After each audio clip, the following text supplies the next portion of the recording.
Hello বন্ধুরা, good morning. আমি মিতা নতুন একটা ব্লগে তোমাদের সবাইকে স্বাগত জানাই। আজ হচ্ছে সোমবার আর এখন বাজে সকাল 8টা মতন। চলো তবে আজকে ব্লগটা এখন থেকেই শুরু করা যাক তোমাদের সবাইকে সাথে নিয়ে। আজকের ব্লগটা কিন্তু অন্য দিনের মতন একদমই নয়। আজকের ব্লগটা কিন্তু একদমই আলাদা। মানে আজকে কোনো কাজকর্ম তোমাদের সঙ্গে শেয়ার করব না, আর আজকে কিন্তু অন্য কিছুই শেয়ার করব। কাজকর্ম আমিও করতে করতে বোর হয়ে গেছি, আর তোমাদের দেখাতে দেখাতেও কিন্তু তোমরাও হয়তো বোর হয়ে গেছো দেখতে দেখতে। তো কি বলো তো, নিজেকে না মাঝে মাঝে একটুখানি মানে এই সাংসারিক কাজকর্ম থেকেই সরিয়ে নিয়ে যেতে হয়। আর আমাদের তো সেরকম কোনো ব্যাপার নেই যে এই কয়েকদিন পরপরই বাইরে ঘুরতে যাব বা কোথাও ঘোরাঘুরি করতে যাব, সেটা আমাদের মতন পরিবারে হয়ে ওঠে না। কেন কি বলো তো, বাইরে ঘুরতে গেলে কিন্তু অনেকটা মানির প্রয়োজন হয়ে যায়। তো সেই জন্য এই যে বাড়ি বসে কিন্তু অনেকটাই আমরা বোর হয়ে যাই। বাড়ির বউয়েরা, বিশেষ করে আমাদের মতন গৃহবধূরা, মানে আমরা তো বাড়ি থেকে বেরোতেই পারি না। বাজার বলো, ঘাট বলো, এগুলোতে তো আমি বেরোই না। মানে সব কিছুই কিন্তু হাজব্যান্ড করে। ওই হয়তো কোনো দিন ভুল ভবিষ্যৎ একটু বাজারে যাই, ওই কিছু একটা কেনাকাটা করতে। এভাবেই কিন্তু আমাদের লাইফ চলে। কিন্তু সত্যি কথা বলতে এই একঘেয়েমি লাইফে কিন্তু আমরা বোর হয়ে যাই। আর তারপরে এমন একটা পরিস্থিতি আসে, কোথাও যেতেও দেখবে ভালো লাগে না। তো যাই হোক, এসব কথা ভেবেই আজকে আমরা একটু বাড়ি থেকে বেরোচ্ছি সবাই মিলেই। এই পাশেই, মানে পাশে বলতে কয়েকটা স্টেশন বাদেই আমার একটা কাকা বাড়ি আছে, সেখানেই আমরা যাচ্ছি। তো এই দেখো, আমি কিন্তু সকালে স্নান করে একদম সমস্ত কাজ বাজ করে রেডি হয়ে নিয়েছি। একটু সকাল সকালেই যাব, যেহেতু বৃষ্টিও হয়, আবার বেলার দিকে ভালো গরমও পড়ে, রোদও উঠে যায়। তো সেই জন্যে একটা না একটা কিছু হবেই, তাই ভাবলাম একটু সকাল সকালই বেরোনো যাক। আর আমি এদিকে রেডি হয়ে মাম্মামকেও কিন্তু রেডি করে নিয়েছি। আর মাম্মামকে কিন্তু একটু সকাল সকালে আজকে তুলে দিয়েছি। মাম্মাম তো অনেকটা বেলা করেই ওঠে, তো আমরা যাব বলে কিন্তু মাম্মামকে সকালেই রেডি করে দিয়েছি। আর মাম্মাম কিন্তু আজকে সকাল সকাল উঠেও পড়েছে। বায়না বেশি একটা করেনি, কান্নাকাটি তো করেইনি। ওর একটু ঘুরতে কিন্তু বেশ ভালো লাগে। আর এই যে দেখো, মামামকে একটা মালাও পরিয়ে নিচ্ছি। আর বেশ কিছুদিন হলো না, মামাম বিশেষ করে একটু খিটখিটে হয়ে গেছে। কেন জানি না এরকম করছে, তোমরা বলো না যে কেন মাম্মাম এরকম করছে। ও ভীষণ খিটখিটে হয়ে গেছে, আর যা বলবে তাই করতে হবে, মানে এরকম একটা কেমন যেন একটা হয়ে গেছে। আগে কিন্তু এরকম ছিল না, এখন ইদানিং এরকম হয়ে গেছে। তোমরা কি জানো বাচ্চারা কেন এরকম হয়ে যায়? মানে একটু খিটখিটে হয়ে গেছে, জিদ্দি হয়ে গেছে, যা বলবে তাই করতে হবে, এরকম টাইপের আর কি। তো যাই হোক, দেখো এই যে আমাদের ট্রেনও চলে এসেছে, আর আমরা কিন্তু স্টেশনেও চলে এসেছিলাম। আর এই যে ট্রেনে কিন্তু আমরা উঠেও পড়েছি, আর এই দেখো ট্রেনে করে যাচ্ছি। আর এত সকাল সকালে আমরা ট্রেনে উঠেছি যে ট্রেনের মধ্যে কিন্তু কোনো ভিড় ছিল না। সত্যি কথা বলতে ভীষণই ভালো লাগছিল। দেখো ট্রেনটার মধ্যে কোনো ভিড়ই নেই। এই দিকে সিটটা পুরো ফাঁকা, মাম্মাম আর হাজব্যান্ড বসেছে। এই দিকেও কিন্তু ফাঁকাই ছিল। এই দিকে শুধু আমি ভিডিও করার জন্য আমি এখানে বসেছি। আমি কিন্তু মামামের পাশেই বসেছিলাম, কিন্তু একটু ভিডিও করবো বলে ওই দিকটায় গিয়ে একটু বসলাম, আর কিছু ছবিও তুলেছিলাম। তো এই তো দেখো কাকাবাড়ি চলে এসেছি। আর এই যে হচ্ছে কাকাবাড়ি। তো এই যে কাকাদের ঘরটা এখনও কমপ্লিট হয়নি, কেবলই মানে নতুন করছে আর কি। তো আস্তে আস্তে করছে। তো ওরা ঘরের মধ্যেই রয়েছে।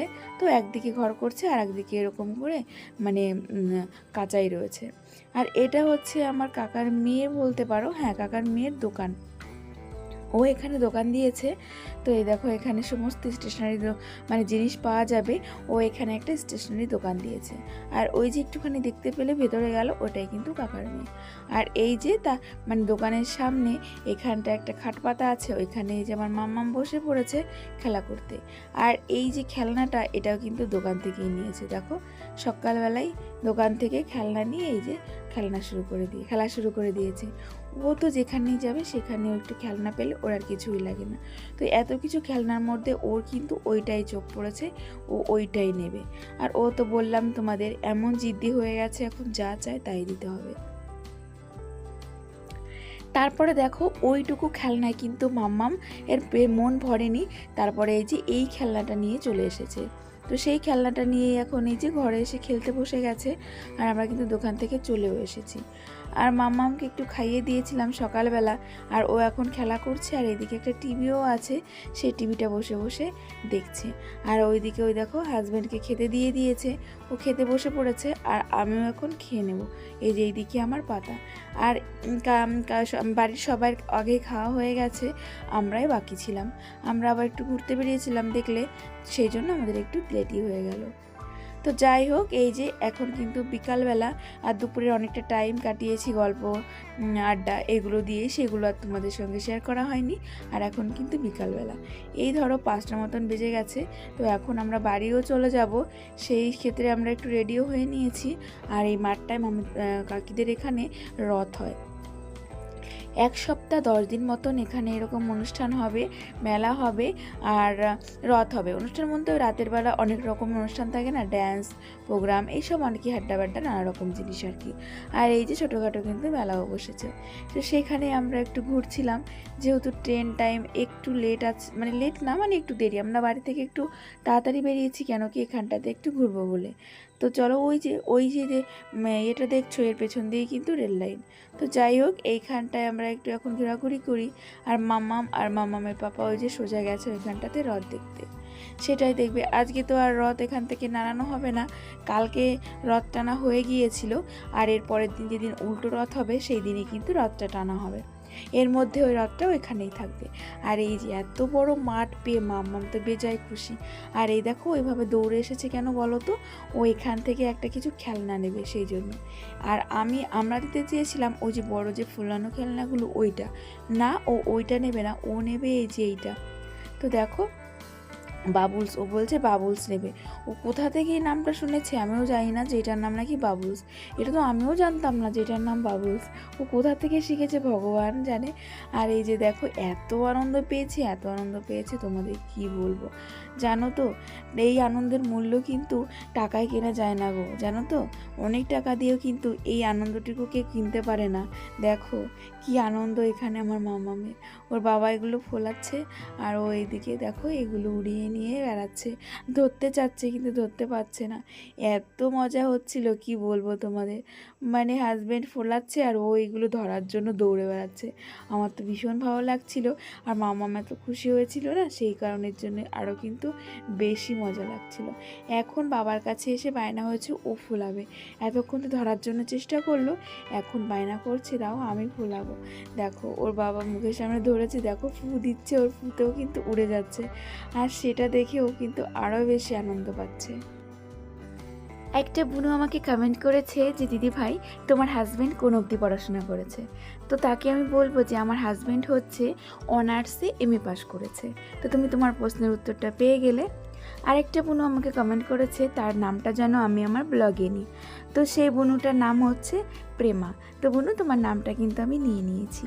আরেকটা বুনু আমাকে কমেন্ট করেছে যে খুব সুন্দর দিদি ভাই তোমার মতন সেম নাইটি কিন্তু আমারও আছে। তাই নাকি? তো সত্যি কথা বলতে এরকম নাইটি কিন্তু এখন সবাইকে দেখা যাচ্ছে, আর ওকে নাকি সেম আমার মতনই দেখতে লাগে। তো এটা শুনে তো আমার খুবই ভালো লাগছে। কিন্তু বুনু আমি তো তোমাকে দেখতে পারছি না, যদি পারো তাহলে তুমি আমার সঙ্গে ফেসবুকে কন্ট্যাক্ট করে তোমার একটা ছবি কিন্তু আমাকে নিশ্চয়ই পাঠিয়ে দিও, দেখলে খুব ভালো লাগবে। আর ও নাকি আমার মতনই কাজ বাজ করে, এটা শুনে খুব ভালো লাগলো যে কেউ আছে যে সে আমার মতন কাজ করে। তো এই যে বাড়ি এসে কিন্তু রান্নাবান্নাটাও কমপ্লিট করে নিয়েছিলাম। রাতে করেছিলাম এই যে গরম গরম ডিমের ঝোল আর গরম গরম ভাত। রাতে আর কিছুই করিনি, বলো তো রাতে আর কিছু করতে ভালো লাগে? সারাদিন